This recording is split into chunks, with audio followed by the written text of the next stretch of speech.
Well, good afternoon, everyone, and thanks for being here. Today I'm joined by Secretary Moore, Scott from Morrisville Water and Light, Lauren from VNRC, and Sally from Friends of the Green River, to talk about the agreement that was reached with the Green River Reservoir issue.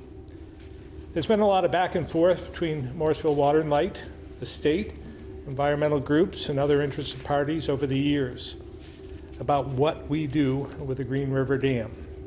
For many, it felt as though compromise was going to be impossible to accomplish.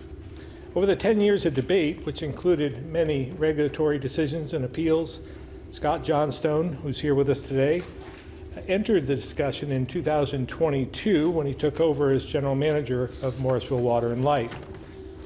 Despite this leadership change and his best efforts, we weren't able to make progress, and Morrisville made the difficult decision to give up their license and no longer generate electricity at the site.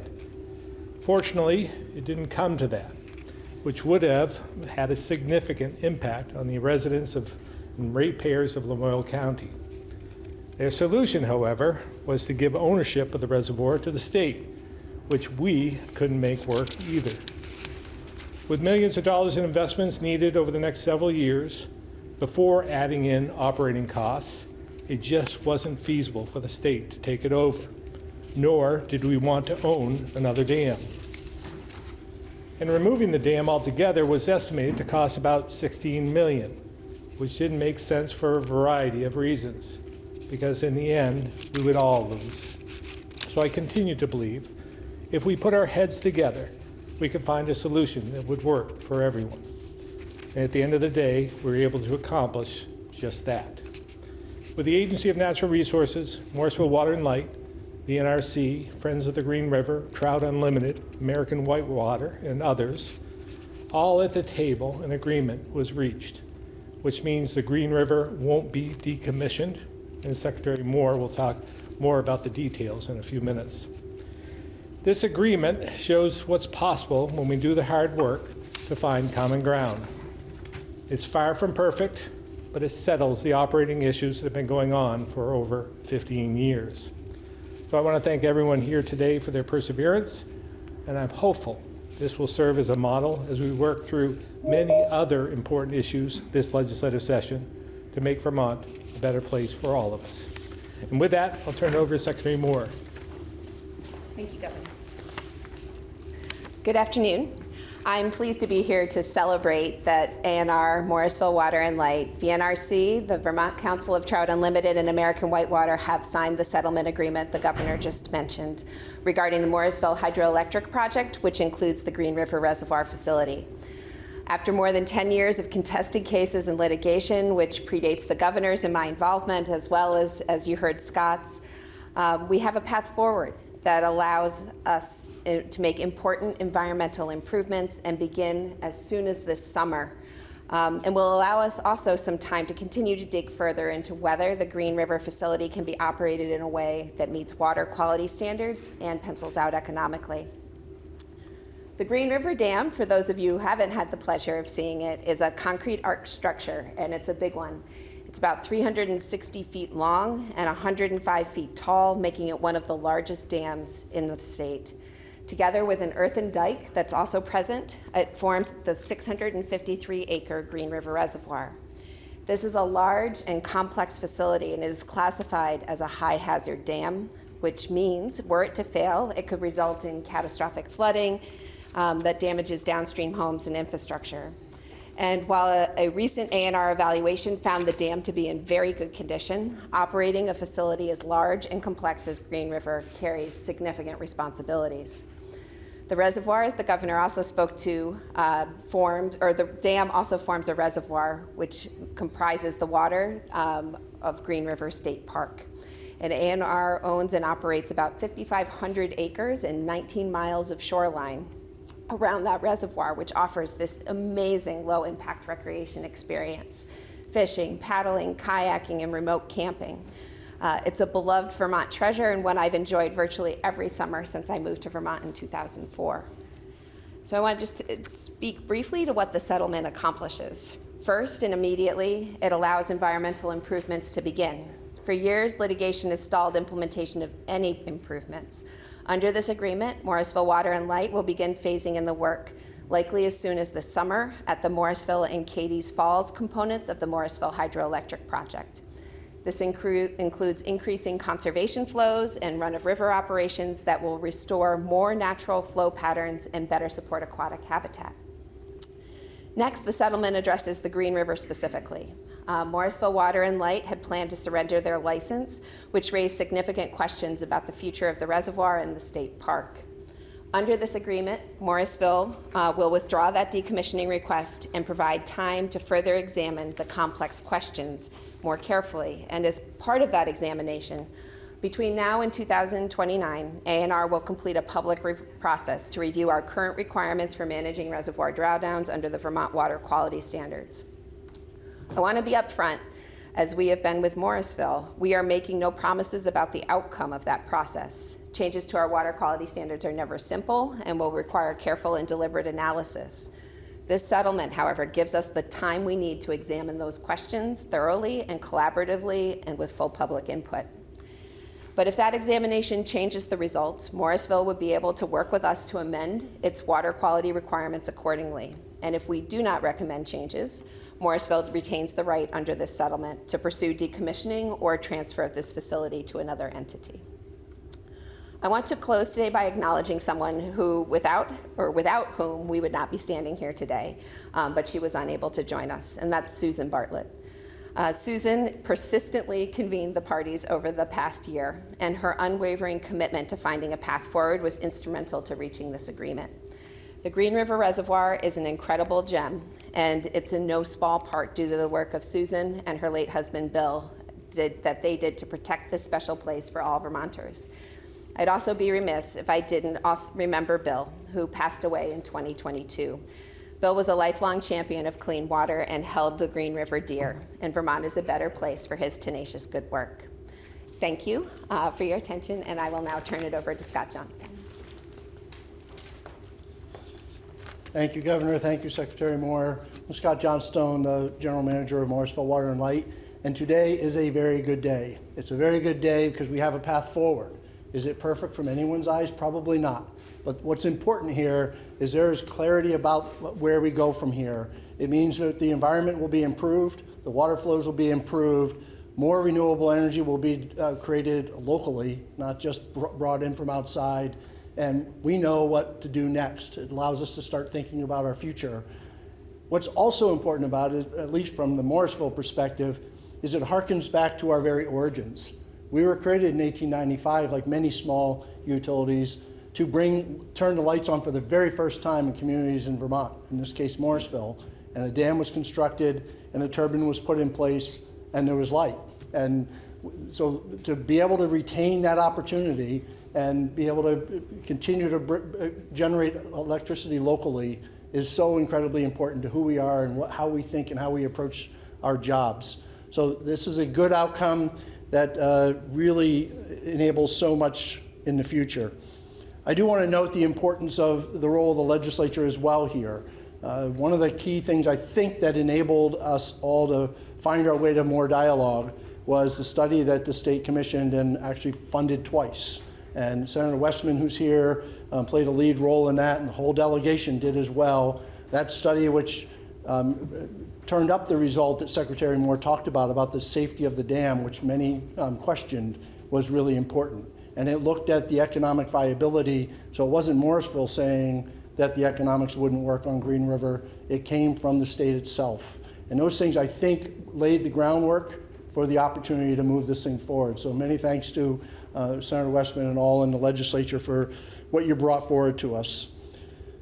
I also want to take a moment, which will be odd coming from the utility perhaps, but all of the environmental groups came to the table in the manner which the governor considered here, which was with an open mind and a willingness to find a way forward. I'm sure none of them are going to tell you it's perfect any more than I did, but they found a way forward, and no laws, rules, or regulations are violated here. They did not have to do that. We could have kept battling, and they chose to come to the table and find a path forward. So many thanks to them. Certainly to the Friends of Green River, who you'll hear from in a minute, who have been tireless champions of finding a good outcome here. A couple of our trustees are in the audience today for the village, who've been just determined all along to find a way to continue the production of renewable energy at a local level, all incredibly important. So next, as the Secretary said, this goes to the Federal Energy Regulatory Commission. It goes with a common voice, however, which will be new. We've always contested things there. So when the voices from Vermont go together, I suspect we will have a pretty clean process there. There's no guarantee. Let's just be clear about that. They have independent authority, but we'll get all of these documents filed, including the withdrawal of the request to surrender the license, and then that process will begin. Hopefully by this summer or early fall, we'll have an answer from them, and we can then move on. So in closing, really what I want to end where I began, which is what's really important here is the path forward. So the days of spending most of our energy in a contested battle are past us. And the days of finding the path forward and the vision for what we want to be in Morrisville and in Lamoille County and moving forward together with more renewable energy, with a cleaner environment, and a populace that is not having to pay for a facility it can't use. That's the path forward. That's where energy goes now, and that's what's exciting about today for me. So I think next is Lauren from VNRC, and welcome. So much. Hi, everyone. My name is Lauren Hurl, and I'm the Executive Director of the Vermont Natural Resources Council, and I'm really pleased to be standing here with everyone today. Nearly a decade ago, VNRC joined the state to ensure that the Morrisville Hydroelectric Project, which includes the Green River Reservoir, met Vermont's water quality standards. It's been a long journey, and today we're here to celebrate an agreement that centers water quality and public accountability. This agreement puts us on a path to improve the health of the Lamoille and Green Rivers and moves us toward ensuring protections for the Green River Reservoir State Park, a resource that is beloved by so many Vermonters. What has been laid out in the settlement is a durable framework that both protects water quality and ensures Morrisville Water and Light can operate under enforceable timelines. The settlement provides immediate improvements for water quality and fisheries in the Lamoille and Green Rivers and a clear schedule to ensure that the hydroelectric project will meet the Vermont water quality standards. The settlement we're celebrating today reflects years of public engagement and legal decisions, affirming that hydropower operations must protect Vermont's public waters and meet our water quality standards. Today's announcement is a great demonstration, as others have said, of how renewable energy generation and conservation can coexist, and that when people come together to collaborate on solutions, we can make meaningful progress. This is what Vermont values look like in action. Thanks so much. And next is going to be Sally. Thank you. Well, it's a delight to be here representing the Friends of Green River Reservoir and our volunteer board and our membership. I sorted out the emails to send to the members last night, and we've got about 500 of them. But we are just so delighted that all the parties have reached an agreement that ensures that Green River Reservoir, the Green River State Park will survive, and that green energy can continue to be produced there. It's a really wonderful thing to have Morrisville Water and Light able to keep generating clean, renewable power, to have everyone who loves Green River Reservoir able to continue to paddle and camp and enjoy the state park. And of course, it's very good for the loons who live there too. We have one of the highest populations of loons in the state, which is a good indication of how clear and pure that water is. I can understand that all three parties to this agreement had to give up something to reach it. But for those of us who love the reservoir, paddling on the clear waters, enjoying bird song, camping, sleeping to the sounds of the loons, it's a perfect solution. The outcome provides stability for the reservoir, reflects a shared commitment to stewardship and sustainability from all the parties involved, and of course from our governor and our senators as well, and provides for the long-term preservation of this crown jewel of Vermont, actually one of the most beautiful places in the world, valuable and unique place for recreation and renewal. And it also shows that it's possible for reasonable people to sit down and find a solution to really thorny problems in this world. And that's something we all need to see right now with things that are happening in the world. So thank you all for what you've done. Thank you, Sally. And we'll open up to questions on topic first, and then if you have a couple more after, we'll take them. Governor, just to clarify, so I have this right, so my understanding is this was ANR's interpretation of a federal water permit as mandated by the Clean Water Act of how much the dam had to discharge every day or every week. So basically, if I'm hearing you correctly, this doesn't necessarily address that underlying issue. This just keeps all of the parties at the table over the next few years, so people keep these talks going. I mean, what does this actually solve the underlying federal water quality? Yeah, purpose? I think it's a little more complicated than that, but I'm going to let somebody describe what actually is happening. Number two.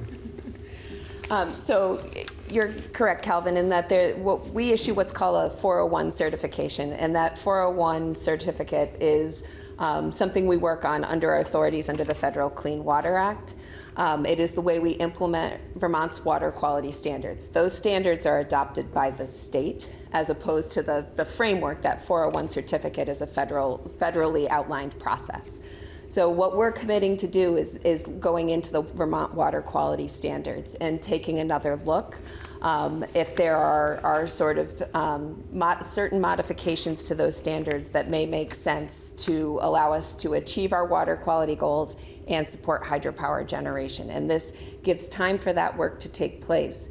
There are two other facilities besides Green River that are part of this project in Cadies Falls and Morrisville, and there has never really been a contention over those, but by reaching agreement on how to move forward the Green River conversation, it allows the infrastructure projects to start for those other two facilities. And just so I'm clear, I mean, I think the ultimate fear from a lot of people, it's even come up in this room before, was, you know, the fact that Morrisville might not be able to operate the dam, they'd have to decommission it, destroy the dam, drain the reservoir.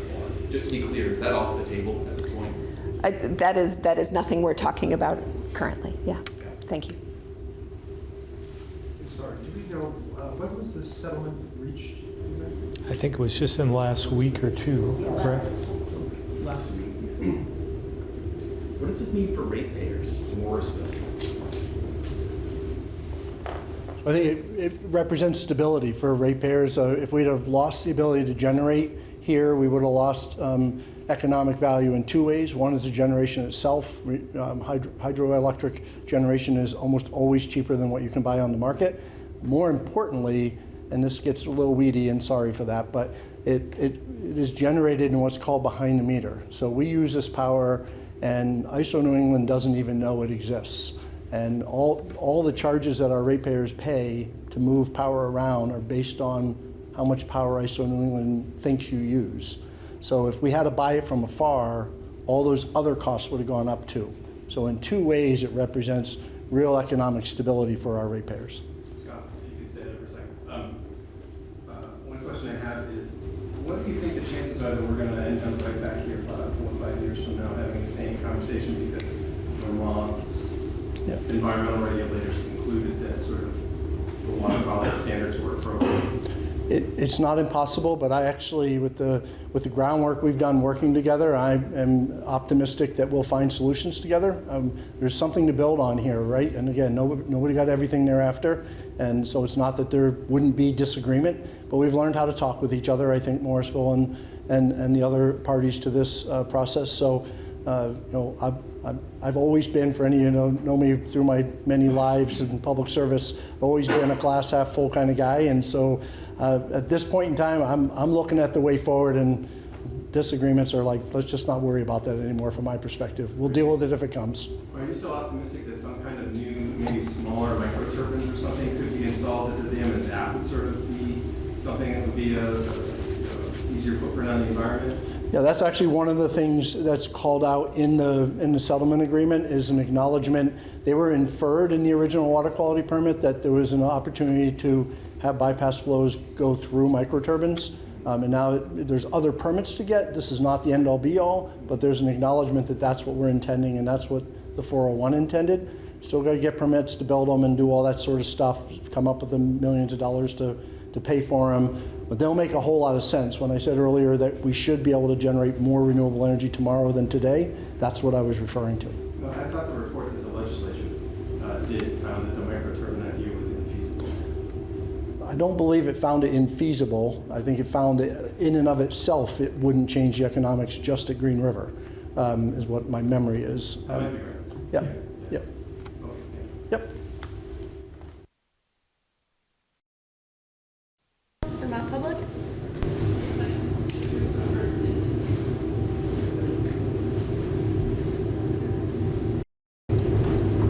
We can't hear you if you're talking, Abigail.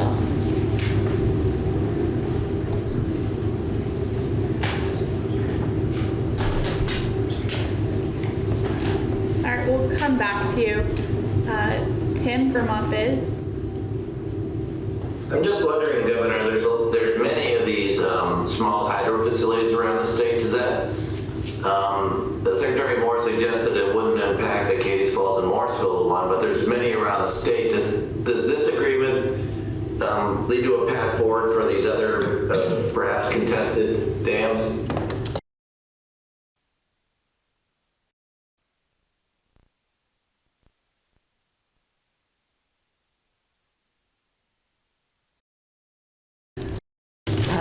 Thanks, Tim. And part of the reason we think we need about 3 years' time to go through the conversation about the water quality standards is it potentially could have a carry-on effect to other places where we have man-made reservoirs. The governor's right. Green River is unique in part given the size and scale of the dam. But it also has some shared attributes, and if we are making changes to the water quality standards to change the expectations around shoreland habitat, those would apply more broadly to any other man-made reservoir in the state, which is a complication and reason we're giving ourselves some time for those conversations. Okay, thank you. Try Abigail one more time.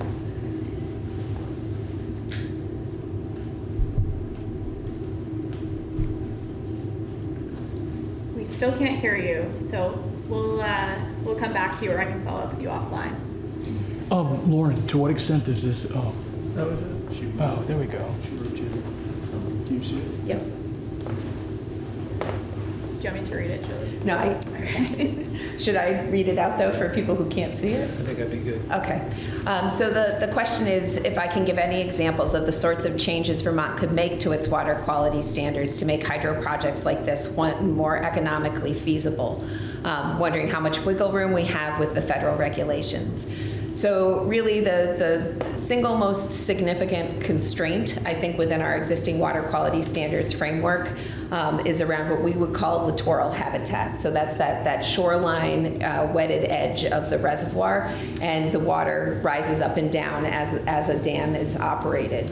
One of the things we have sought to do with many of the hydroelectric permits is try to minimize the amount of fluctuation, because that causes erosion and can actually damage the habitat. Green River currently, under their current operating framework, could actually draw down water 10 feet during the winter. I don't believe they've done that in years, but that is allowable under their current license. The 401 certification would minimize that to, I think, something closer to a foot.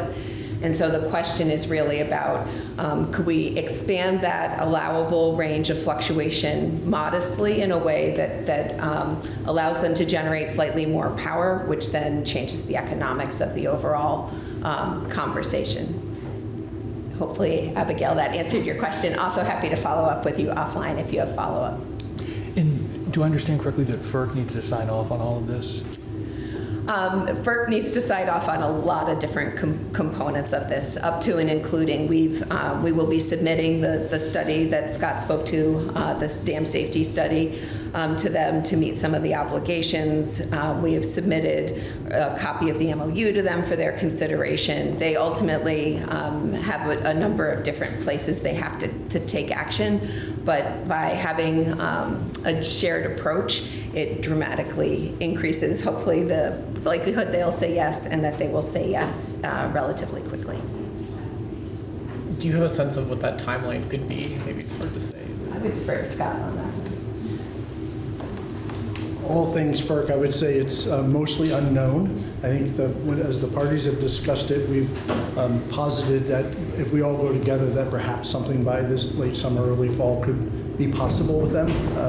But we won't really know until FERC dives into this. Who knows how long it's going to take their staff to pour through a over 500-page study and all the appendices that go with it. So just the dam safety study document is large, and they're going to be really interested in that document. So. Governor, what did you make of the vote yesterday? Doty and Callis failed vote to close. Sure you don't want to stay? We got this. Failed vote to close the schools. Yeah, it was somewhat unfortunate, not surprising in some respects. We have 3 communities all within a small area, whether it's Callis, Worcester, Doty, or Rumney, and I know that wasn't a vote yesterday, but it's part of the whole mix there. All underserved in some respects, and when you look at, I think Callis, for instance, is not anticipating having a kindergarten next year just because of low numbers, and I think that's indicative of the future. So I'm sure when you look at the votes and talk with people who voted not to close their school, it was based on emotion, which highlights the difficulty in doing all of this under the present conditions. And that's why I think we need, more consolidation, but we need fewer districts to make some of those decisions. What does that tell you about the public's appetite for Act 73 and voluntary mergers versus forced mergers and closures? Well, again, if you were working this through math, the decisions would be much less difficult. But when you add emotion to this, nobody wants to close down their own school. I've said this many times before. I remember Shap Smith saying this. Everyone wants to save money. Everyone thinks that we need to consolidate schools, we need to close schools, but they don't want to close their own. And I think that's going to be the case throughout the state. Nobody wants to close their school, but they want to see property tax rates go down. They want a more efficient system. They want more opportunities for their kids. They want all the things that other schools have that they don't. But you can't have all that because of our population decline. I saw it was I think it was in an article in the Times Argus last week. I think Keith might have written it, but it was talking about U32. U32 has a graduating class, senior high school graduating class of 134 this year. And when you look at, and then they made the observation that they had 80 in the kindergarten that would be coming into that high school. That somewhat tells you the whole story, that in the future we're just going to continue to see this decline. So we have to deal with it in some way, and I believe Act 73 is a way to deal with it. If these votes in Worcester and Callis were the voters saying, no, we don't want to close our local schools, then to what extent do you think that those votes can serve as a referendum on Act 73 more generally? I don't know if it can serve as a referendum on Act 73. I think if you'd ask everyone there if they want to pay 30, 40, 50% more in their property taxes, would that have passed? Probably not. I just think the question is, do you want to shut down your school? For Callis, in some respects, they would rather see Doty close their school down in Worcester. So if that happened, they could keep their school open, maybe have a kindergarten again. So you're dealing with votes on your particular town, your particular school, and nobody wants to close down their own school. So I don't think it's a referendum on Act 73. I think it's just about protecting their school and the way and their way of life. Maybe some of them went to that school themselves. Nostalgia plays a key role in this as well. What are your thoughts on the construct that House Ed is looking at right now? I think it's got merit. You mean the map? Yeah, I think it's got merit. I give great credit to Rep. Conlon for moving forward with that, and it's a place to start. So I think there's a lot of opportunity there. How do you feel about the policy language around choice? Well, I'm for choice, and I want to make sure that we work through that. to keep some of our independent schools. And I know there's fear amongst them as well. So again, this is a good place to start, and we can move forward from here. Are you open to districts with more like 2,000 to 4,000 students instead of the 4,000 to 8,000 that's in Act 73? Again, I think 2,000 is too few, but again, we can work within the confines of different numbers, but I think 2,000 is too few. I guess if these votes are not, like you just said, a referendum on Act 73, like what would you suggest that we look to like glean the public opinion on this legislation if it's not these actual votes that are happening? Well, I think we need to do our job in trying to show them what the future is going to look like if we do nothing. And I think that in itself, if we could do it in the right way with the facts, I think would tell the whole story. And I keep using this one, but I'm going to, because I looked into it again this past week, but we have 6 high schools right here within 10 miles, all underperforming. So we have Montpelier, we have Harwood, we have Northfield, we have Williamstown, we have Spalding, then we have U32, all underperforming. When I was at Spalding, we had a senior class of almost 400. Today, the entire school serves 600. So you can tell what's happening along the way. And I just use U32 as an example. Their numbers, everyone over the last 20, 25 years, their numbers have have shrunk to about half what they are today. So we have to get realistic here. Again, none of us wants to do this, but we have to do something because it's just sucking, the system itself is sucking so much money out of the pockets of others. When we talk about doing all these other things that we'd like to do, it takes funding, it takes money. And if we waste the money in some respects on underperforming schools that aren't giving the kids the best of education, the opportunities that other schools have, and we have another way to do that, then we should take a look at it. But again, it's difficult. I acknowledge how challenging it is for parents to make the decision to close their own school down. Governor, what do you think about the 20, and I know it's just a draft, but like the 27 district model that Conlon has in his map, do you think that could work? Just any thoughts on like the 27 districts? Yeah, no, I think, I still think it's too many, but I think there's some opportunity to put a couple of those together and come up with something that we can all live with. Just changing topics here, FEMA is not providing funding for the 2025 flooding that the Northeast Kingdom saw. Any thoughts on that? Yeah, I'm obviously disappointed because, as I said, when we appealed it, at first I was going to acknowledge that we weren't going to get anywhere by appealing the decision. But then we found that the areas of damage were much more costly than we thought initially. So I thought that was a good way, a segue to asking for an appeal. Unfortunately, that was turned down. So at this point, we're going to work with others, probably through the budget bill, the big bill, and see if we can build in something to help this small community. It won't be 100% by any stretch, but I feel for them because it's $1 million to $2 million for a small community like that in the Northeast Kingdom is significant. Could you be more specific about the amount of money the state might be, or your administration would be willing to? Just don't know yet, but we're working on a couple of opportunities, we think, to try and help out in some way. But as I said, it won't be 100%, but we want to be able to help out in some way, but we have to have legislative support to do that. Would that then lead to similar, maybe bailout's not the right word, but similar contributions to other towns in the future? That's the problem, right? I want to acknowledge, I want to be careful about the precedent, because once we start that, then we have to continue, from a parity standpoint.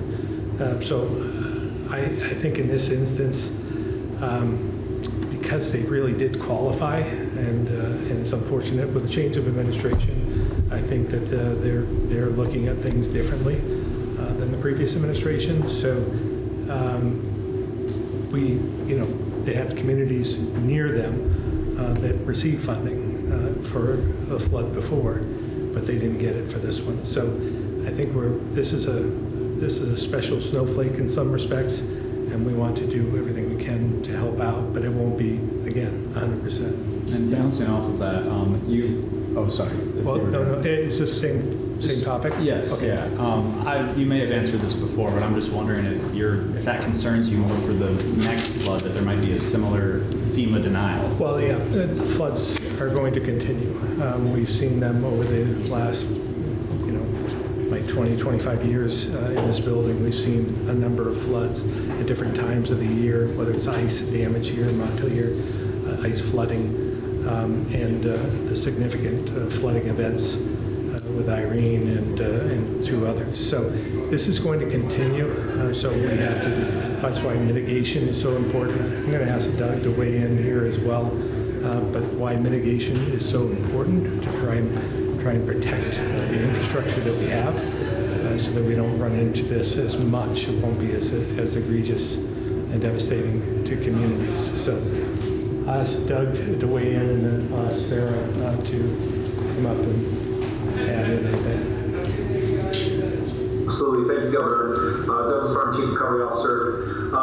Yes, the initial request to FEMA was scoped at a very initial estimate of $1.8 million, which is well over the per capita threshold that was historically approved. And I'm working now with Agency of Transportation and Vermont Emergency Management to continue scoping out those costs. We have estimates at this point that exceed $3 million, and we did include those arguments in our appeal. So I think the governor referenced, we thought we had a strong appeal based on the increased costs. But we're going to continue scoping that out to provide the governor and the legislature as much information as possible to consider how to approach it in the budget. Sure. Yeah. Thanks. I think it's all been said, other than, at the appropriate time, we'll communicate with our legislative colleagues to make sure we're able to address appropriately. I guess, Governor, at some point, do we just have to acknowledge that, FEMA or DHS is not acting in good faith, and this is just a purely political decision?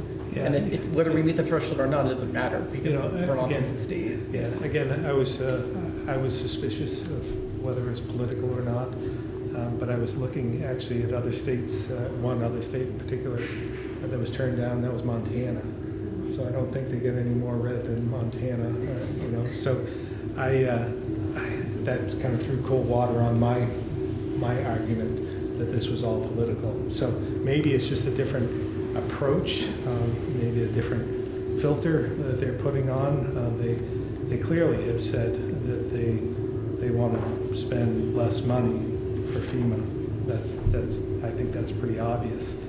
I think what they're missing, though, is that they should be looking at the structure, the system, the FEMA system, not the dollars associated with it, because we still have damage. All the states have damage. The federal government has damage. They have a post office that's no longer in existence.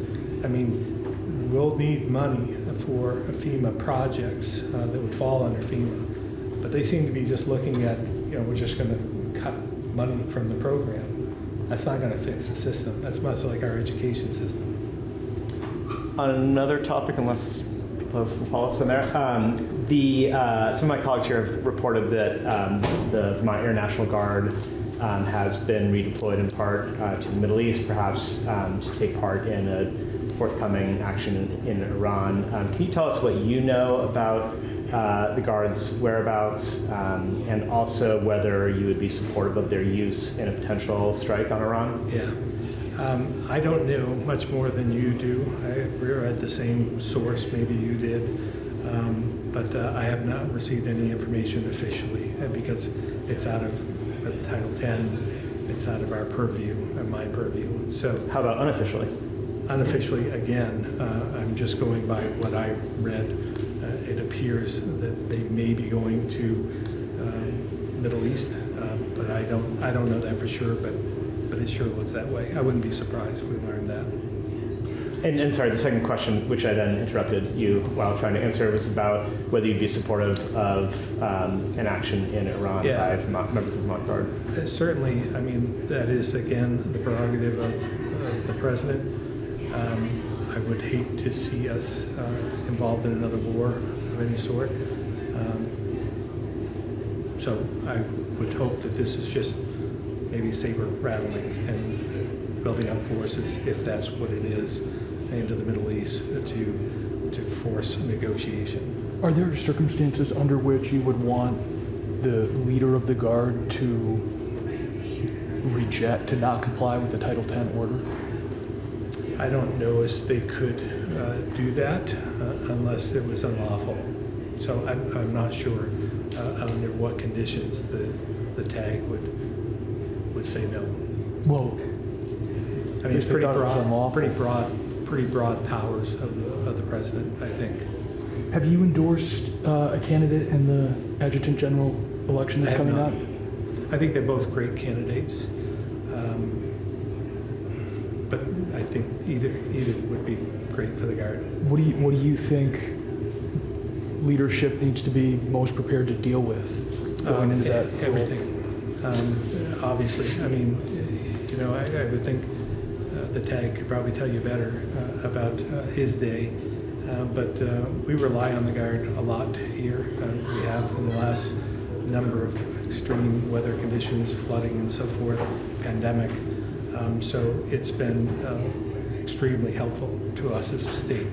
So being ready for those types of situations on top of some of the other federal asks and training missions and so forth, there's a lot going on in the Guard, but very proud of them. What's your sense of how Guard leaders feel personally about the roles they're being asked to take on? I think I don't know about them, how they feel personally.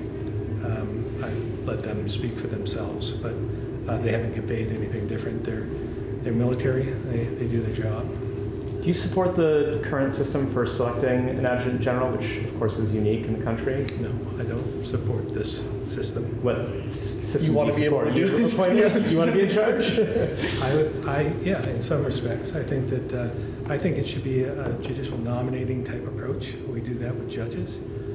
Go through a committee formed by the legislature, and they vet the candidates and they move them forward, and the governor gets to pick one. Why would you favor that change? What's wrong with this system? I think yours? Asking our military to go out and campaign, I think it's a slap in the face. I feel for them. It's unique to the rest of the country, and I think they deserve better. Hey, sorry, one more question. Has that, do you think, led to suboptimal outcomes in the past? No, I can't say that because I don't know who would have run had they not run. You know, maybe it prevented some from getting involved in the political whirlwind. On another topic, and I've asked you about this one before, so I apologize for that, but you've indicated in the past that you're generally supportive of S208, the masking law enforcement bill that's up in the Senate this week. You did indicate you'd want to see more specifics. Now that it's on the floor, are you able to weigh in more? Yeah, it looks like it's something that it's coming out like 5-0, I think, out of the judiciary.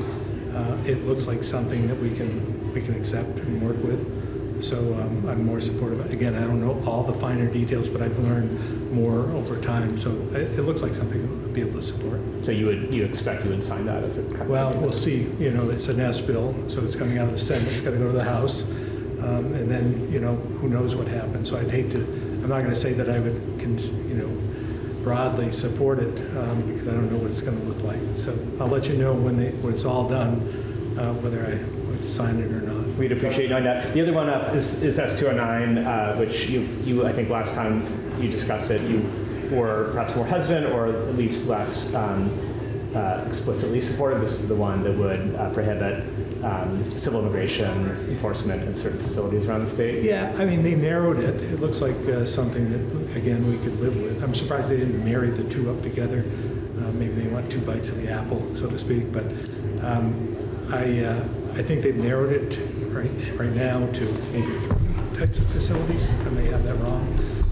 But again, as it in its present condition, it looks like something that I can support. Governor, what's your assessment of how the shipping accountability core pilot has gone and its effectiveness? I think it's gone really well, and I would encourage you to speak to some of the businesses, the business people I spoke to initially when we started to get involved in this situation.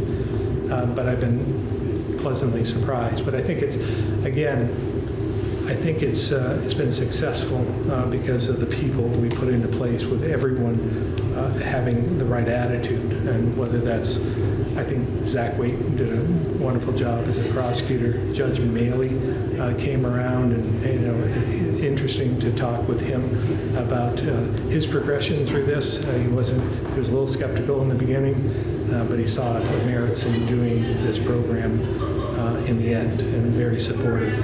Having the Agency of Human Services there on a daily basis was important as well. And so I think we've been able to reduce some of the backlog, but more importantly, helping some of those that the offenders find a path forward. Zach Wade and Sarah George told lawmakers this morning that there's a handful, about 7 people that rack up potentially hundreds of charges that, because of mental health reasons, right? You know, they can't be put into jail. We don't have a facility. It's sort of raising again the question of the balance of civil liberties versus mental health versus how do you know, this is not a new conversation, but what can be done about that very small? A forensic facility would help. What are you doing to advance that? We've offered, we have a bill that we had sponsored, and that's hopefully moving through. We'll see if it gets to the finish line, but it's something that I've been asking for a number of years. Why hasn't it gone through so far? You'll have to ask them. There's a lot of bills that haven't gone through that I've advocated for. All right, we're going to switch over to the phones now. Keith Whitcomb, Rutland Herald. Hi, I read the other day that the National Governors Association had canceled an event because supposedly the White House was only going to invite Republican governors. Have you heard anything about that? What is your thoughts on that matter, if that's the case? Yeah, I did hear that, and that was correct. And I think that happened maybe Thursday or Friday of last week. So I contacted, I just felt an obligation to contact Governor Stitt. Governor Stitt is Oklahoma's governor, and he's head of the National Governors Association, so I thought I have a good relationship with him, so I thought I should add my thoughts to what he should do. Understanding puts him in a terrible position. He's a very conservative Republican, comes from a red state, and this puts him in, but he takes his new role very seriously and believes in bipartisanship and working together, and he's committed to that, and he's done it. The next in line is Wes Moore from Maryland. Thank you. I appreciate that. Governor of Maryland. I was going to say Hogan, but that was days gone by. But they have a great relationship, good working relationship. They have a lot of each other. So I told them first of all that I wasn't going to be going to the White House. I said I'm not suggesting what you do, but you need to do a little soul searching and realizing the difficult decision. But the NGA is important. This bipartisanship is important. We need to bring our country back together. And there's no better area to do that than, I think, the National Governors Association, long-standing tradition of going to the White House, for instance. So he wasn't sure. He was working with Governor Moore and trying to determine what they were going to do, next steps, and so forth. And but it appears they decided to do the right thing. I had offered another path forward that I would be willing to lead in terms of getting together with maybe some congressional folks, senators in particular, to talk about immigration reform and how we move forward with that, because that's the sticking point with all of this from my perspective. There's no reason that they couldn't get something moved forward. They had agreement, like a year and a half ago, so they should move forward with that. So I had offered to have a group of bipartisan group meet with them. So that's still on the table. We'll see what happens with that, but I'm thankful that Governor Stitt did the right thing and made that difficult decision to tell the White House that the NGA is not going to this event. They're going to stick together. Sorry, so you said you weren't going to go to the White House anyway? I wasn't. Well, after learning of that, I wasn't going. So you decided once you I'd already decided that I can, in good conscience, go when it's just Republicans, because next time it's going to be just Democrats. That's just contrary to everything the NGA stands for. Keith, did you have any other questions? Just so I'm clear, were you the one that suggested that the event be called? Did I understand you right? I don't know. No, that was Governor Stitt and Governor Moore, I think, made that decision together. Okay. I just wanted to let him know for sure, first of all, that I was not going myself based on that information. So I just thought he ought to know that I was going to say that publicly. And secondly, offered my thoughts on, because I've actually been, I might be one of the longest serving governors currently, and I've been to a lot of NGA events. So I think a lot of that, I thought of a lot when we had the National Lieutenant Governors Association. It was the same type of thing. We came together, worked together, learned from each other, and I find that it's valuable now. So I just wanted him to know what I was going to do, so it wasn't a surprise to him. Thank you.